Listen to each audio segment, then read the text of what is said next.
अगर मुख्यमंत्री जी, एक बार और कहता हूँ कि अगर इंसाफ ना दिला पाओ ना उस बेटी का, तो इन चूड़ियों को पहन लेना और इन चूड़ियों को पहनकर कहीं जाके अपने मुंह को छिपा लेना।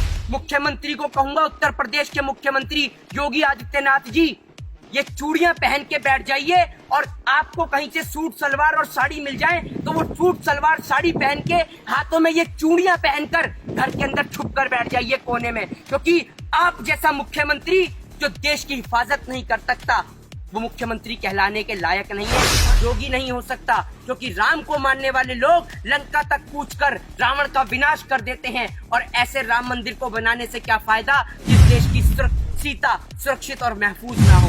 अरे नामर्दो, नपुंसकों की औलादो, अरे कम से कम एक बार इतना तो सोच लेते कि आपके भी घर में कोई बहन या बेटी या माँ होगी, जिस माँ ने आपको जन्मा है, कम से कम एक बार उसके रक्त का, उसके खून का, उस माँ के दूध के कर्ज को तो याद करते थे। ये योगी के भेष में ढोंगी है, ये राम की आड़ में कंस का खेल चला रहा है, ये कृष्ण की आड़ में कंस का भेष धारण किए हुए ये राम का वंशज नहीं हो सकता, ये कंस की औलाद है इस देश के अंदर, ये रावण का भेष है। और आपको बता योगी जी के पास तो बहुत सारा काम है, वो देश की बेटियों को देखें, उत्तर प्रदेश की बेटियों को देखें या गायों को देखें, क्योंकि ये भी तो एक काम है। अगर मेरा बस चले तो इस उत्तर प्रदेश के ढोंगी मुख्यमंत्री अजय सिंह बिष्ट को इस गाय के खूंटे से बांधकर पूरे हाथरस से लेकर पूरे लखनऊ तक खदेड़ने का दम रखता हूँ, इतना दम है।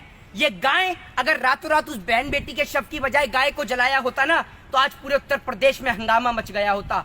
आज आप देखिए, रातों रात उस बेटी के शव को जला दिया जाता है, और देश का दुर्भाग्य है ये कि देश के अंदर तलाक एक साल में भले ही 12 होते हैं, लेकिन बलात्कार हर 12 मिनट पे, हर 10 मिनट पे एक होता है। लेकिन हमारे देश का दुर्भाग्य है कि हमारे देश के मुल्क के लोगों को 3 तलाक के ऊपर कानून चाहिए, लेकिन रेप और बलात्कार के ऊपर कोई कानून नहीं चाहिए। शिखर धवन की उंगली में चोट आ जाने पर यह देश का प्रधानमंत्री उसे संवेदना व्यक्त करता है, और देश की फूल जैसी बच्ची के बलात्कार को लेकर इससे एक ट्वीट नहीं किया जाता है। कुवैत का शासक मर जाने पर यही प्रधानमंत्री नरेंद्र मोदी उसको ट्वीट करके संवेदना व्यक्त करता है। बहन बेटी के साथ बलात्कार हो जाने पर इसके हलक में ना जाने कौन सा फेविकॉल अटक जाता है कि इसकी हलक से आवाज नहीं निकलती। ये योगी के भेष में ढोंगी है, ये राम की आड़ में कंस का खेल चला रहा है, ये कृष्ण की आड़ में कंस का भेष धारण किए हुए ये राम का वंशज नहीं हो सकता, ये कंस की औलाद है इस देश के अंदर, ये रावण का भेष है। और आपको बता दूं कि रावण तो वो था जिसने पराई स्त्री को हाथ नहीं लगाया था, लेकिन ये कंस का अवतार है। अरे बहन बेटी की हिफाजत के खातिर तो राजा महाराजाओं के समय में भी 7 समुंदर लांग दिए जाते थे और इन जैसे पापियों का, दुष्टों का विनाश कर दिया जाता था। और आज 21वीं सदी के अंदर भी इस जैसा मुख्यमंत्री इस देश के नाम पे धब्बा है। अगर मुख्यमंत्री जी, एक बार और कहता हूं कि अगर इंसाफ ना दिला पाओ ना उस बेटी का, तो इन चूड़ियों को पहन लेना और इन चूड़ियों को पहनकर कहीं जाके अपने मुंह को छिपा लेना। यही आपके लिए सबसे बेहतर और सबसे अच्छा उपाय होगा देश की जनता से बचने का, क्योंकि अब जनता से छिपने का और उनसे मुंह छिपाने का आपके लिए कोई रास्ता नहीं बचा। फिर से बेटी बर्बाद ना होती कोई बात, उन्हें कोई ऐसी याद होती कोई, वो समझते फिर से औलादों के दर्द, वो समझते फिर से औलादों के दर्द को, काश उनके भी घर कोई औलाद होती। अब कहना चाहूंगा कि अपनी फूल जैसी बच्चियों की हिफाजत खुद कीजिए, क्योंकि जो सरकार चलाने वाले हैं वो खुद बेऔलाद हैं।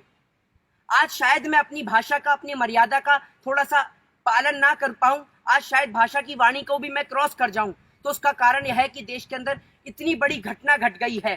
अरे नामर्दो, हिजड़ो, नपुंसकों की औलादो, कम से कम अब तो थोड़ी सी शर्म कर लो। और सबसे बड़ा नापुंसक वो नहीं होता जो एक बच्चे को जन्म ना दे सके, सबसे बड़ा नापुंसक आज देश के अंदर वो है जो इतनी बड़ी घटना हो जाने के बाद भी इसके अंदर जाति और धर्म को ढूंढ रहा है, अभी भी इसके अंदर हिंदू और मुस्लिम के एंगल को तराश रहा है। अरे नामर्दो, नपुंसकों की औलादो, अरे कम से कम एक बार इतना तो सोच लेते कि आपके भी घर में कोई बहन या बेटी या माँ होगी, जिस माँ ने आपको जन्मा है, कम से कम एक बार उसके रक्त का, उसके खून का, उस माँ के दूध के कर्ज को तो याद कर लेते, जो आपने दूसरी बहन के साथ में, बेटी के साथ में इतना बड़ा कांड, इतना बड़ा जुर्म कर दिया। अरे वो बेटी तड़प रही थी, रो रही थी, उसकी आंखों से वो चीख निकल रही थी, उसकी जीभ तक आपने काट दी, जीभ उसकी कटी और गूंगी पूरी देश की सरकार हो गई, बहरा देश का मुख्यमंत्री हो गया। नहीं मान सकता कि ये जो मुख्यमंत्री उत्तर प्रदेश में बैठा है ये योगी है, नहीं मान सकता ये भगवान श्री राम की विचारधारा का व्यक्ति है, क्योंकि और ना जाने किसने ये कैंडल मार्च की शुरुआत कर दी, नहीं तो बहन बेटियों के सम्मान में तो लंका फूंक दी जाती थी। नहीं कह सकता कि ये योगी उत्तर प्रदेश का मुख्यमंत्री है, ये योगी है। योगी नहीं हो सकता, क्योंकि राम को मानने वाले लोग लंका तक कूच कर रावण का विनाश कर देते हैं। और ऐसे राम मंदिर को बनाने से क्या फायदा जिस देश की सीता सुरक्षित और महफूज ना हो। आज सीता के ऊपर जो कांड हो रहे हैं, सरेआम बहन बेटियों के साथ बलात्कार हो रहे हैं, और मुख्यमंत्री 25 लाख रुपए में कीमत लगा रहा है? रातों रात एक टीम का गठन किया जाता है जिसको नाम दिया जाता है STI। टीम बनाई जाती है कि जो 7 दिन में रिपोर्ट देगी। अरे एक बात बताइए, सोच के देखिए, जिस पुलिस वाले ने उस परिवार को देखने नहीं दिया, अंतिम क्षण में उस बेटी का चेहरा नहीं देखने दिया, वो पुलिस वाले तहकीकात करेंगे? एक बात बताइए, एक देश का राष्ट्रपति मर जाता है या एक देश का शासक बन जाता है तो देश का प्रधानमंत्री तुरंत ट्वीट डालता है उस बेटी को लेकर, उस बेटी की संवेदना को लेकर। प्रधानमंत्री नरेंद्र मोदी ने एक न ट्वीट डाला है, न एक बार प्रधानमंत्री देश की जनता के बीच आके बोले। देश का मुख्यमंत्री नहीं बोला, उत्तर प्रदेश का मुख्यमंत्री, ये योगी, कि मेरे को संवेदना है उस बेटी के लिए, मुझे दर्द है। कहां से बोलेगा?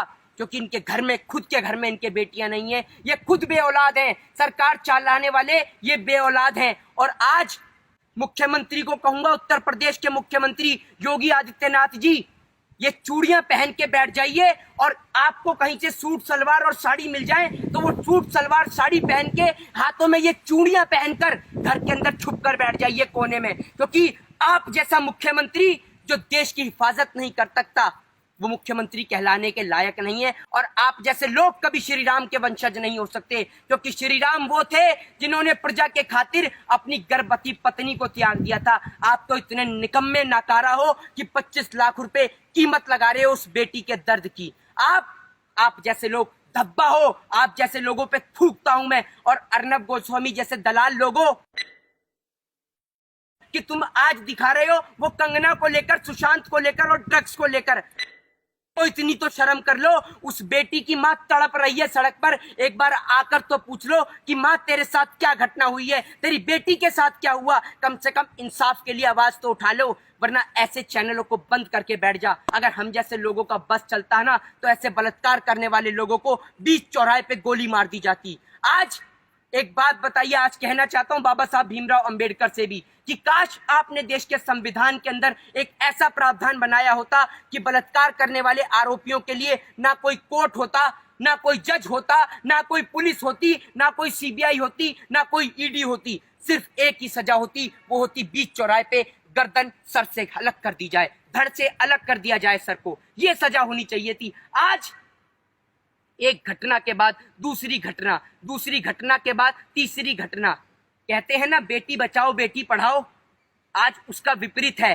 बेटी को जलाओ और अपराधी को बचाओ। ये है आज उत्तर प्रदेश के मुख्यमंत्री का असली चेहरा, जो आज लोगों के सामने देखने को मिल रहा है। अरे नामर्दो, नपुंसको, कम से कम अब तो अपने बच्चों की, अपनी बहन बेटियों के बारे में सोचो। आज समझ में आता है कि इस देश के अंदर ऐसी औरतों की कोई जरूरत नहीं है। इस देश के अंदर ऐसी औरतों की कोई जरूरत नहीं है, स्मृति ईरानी जैसी औरतों की कोई जरूरत नहीं है, जिनको आप जैसी बहन बेटियां संसद बनाकर संसद तक भेजती हैं।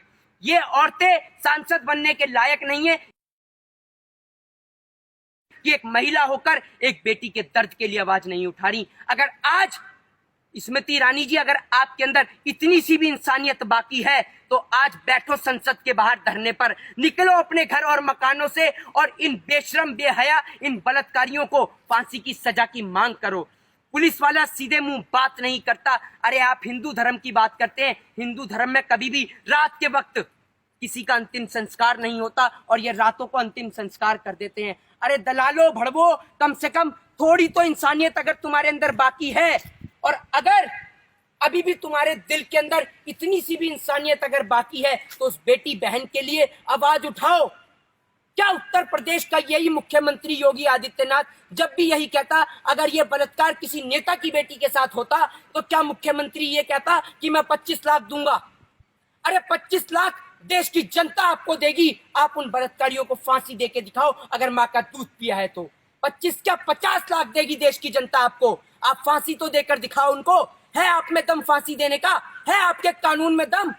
अगर आपके कानून में इतना दम होता ना, आपके अंदर फांसी देने का इतना दम होता, तो आज आपका कुलदीप सिंह सेंगर, चिन्मयानंद, नित्यानंद जैसे बलात्कारी आज जेल के अंदर बैठ के जेल की रोटियां नहीं खा रहे होते, बल्कि फांसी के तख्ते पे झूल गए होते।